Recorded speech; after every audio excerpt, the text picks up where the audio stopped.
સયાજી હોસ્પિટલના નવીનીકરણ માટે સયાજી હોસ્પિટલના સુપ્રિન્ટેન્ડન્ટ દ્વારા બ્લુપ્રિન્ટ તૈયાર કરી દેવામાં આવી છે। સયાજી હોસ્પિટલમાં વધી રહેલા ઓપીડીના તેમજ અન્ય દર્દીઓના ધસારાને પગલે સયાજી હોસ્પિટલને આધુનિક અને વધુ સુવિધાસભર બનાવવાની તૈયારીઓ શરૂ કરી દેવામાં આવી છે।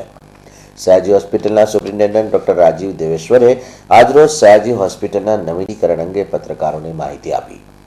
સયાજી હોસ્પિટલને આધુનિક અને સુવિધાસભર કરવાની પ્રક્રિયા પૂરજોશમાં આગળ વધી રહી છે, જેની બ્લુપ્રિન્ટ પણ તૈયાર કરી દેવામાં આવી છે। સયાજી હોસ્પિટલના નવીનીકરણ સાથે લોકોને એક જ સ્થળ પર તમામ પ્રકારની સારવાર ઉપલબ્ધ થાય અને આમ તેમ ભટકવું ન પડે તે માટે પણ અલાયદી વ્યવસ્થા થશે।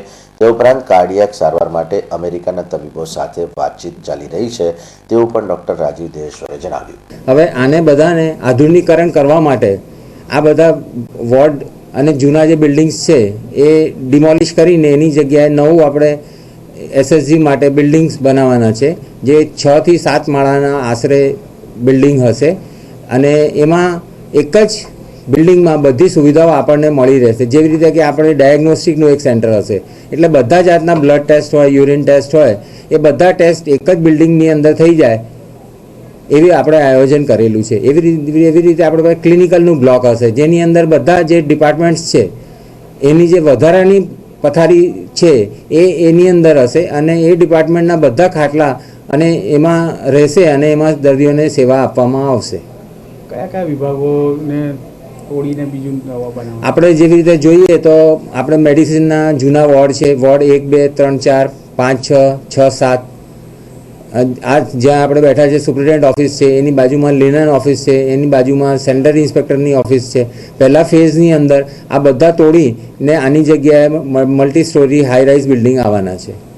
નવા બિલ્ડિંગમાં શું વિશેષતાઓ છે? નવા બિલ્ડિંગની અંદર બધી જ અદ્યતન સાધન સામગ્રી, અદ્યતન વેન્ટિલેશન, એર કન્ડિશનિંગ, એ બધા સિસ્ટમ એની અંદર ઉમેરવામાં આવશે। અને આપણે ફોરેન્સિક મેડિસિન માટે પોસ્ટમોર્ટમ રૂમ આપણે ઓલરેડી જૂની બિલ્ડિંગ એને ડિમોલિશ કરી દીધું છે અને એની જગ્યાએ નવું અદ્યતન 2 માળનું બિલ્ડિંગ બનવાનું છે। આ પ્રોજેક્ટ ક્યારે શરૂ આશરે થઈ જશે? ટૂંક સમયમાં આ પ્રોજેક્ટ ચાલુ થઈ જશે, કારણ કે એના માટે જે નાણાં વિભાગની અમને જે મંજૂરી હતી એ અમને ગયા અઠવાડિયે નાણાં વિભાગની મંજૂરી મળી ગઈ છે। શું પ્લાનિંગ કરવાનું છે, કયું તોડવાનું છે અને કયા નવા બિલ્ડિંગ બનાવવાના છે એનું પણ પ્લાનિંગ થઈ ગયું છે, એટલે ટૂંક સમયમાં આ કામ શરૂ થઈ જશે। જે વધારેમાં જણાવવાનું કે આપણે જે તાત્કાલિક સારવાર વિભાગ છે, અત્યારે જે એમરજન્સી વોર્ડ છે, એની ઉપર 5 માળના બીજા વોર્ડ્સ અને ઓપરેશન થિયેટર ઊભા કરવામાં આવશે અને ટૂંક સમયમાં આપણે કાર્ડિયોલોજી વિભાગ, જે અત્યારે આપણી પાસે નથી, કાર્ડિયોલોજીની સુવિધાઓ પૂરતી નથી, એના માટે પણ અમેરિકાના જે ડૉક્ટર્સ એસોસિએશન છે એની સાથે આપણી વાટાઘાટો ચાલે છે અને એમાં પણ આપણે કાર્ડિયાકની વધારે અહીંયા સુવિધા આપણે ઊભા કરવામાં સક્ષમ થઈશું। કેટલા કરોડના પ્રોજેક્ટ તો બહુ મોટો છે, પણ પહેલા ફેઝમાં આપણને 120 કરોડ રૂપિયા સરકાર નાણાં વિભાગે મંજૂરી આપી છે। આપણે એમાં કોલેજનું ડેવલપમેન્ટ પણ છે અને હોસ્પિટલનું ડેવલપમેન્ટ છે, બંને છે, એટલે પહેલા તબક્કે આપણને 120 કરોડનું કામ કરવાની આપણે પરવાનગી મળી છે।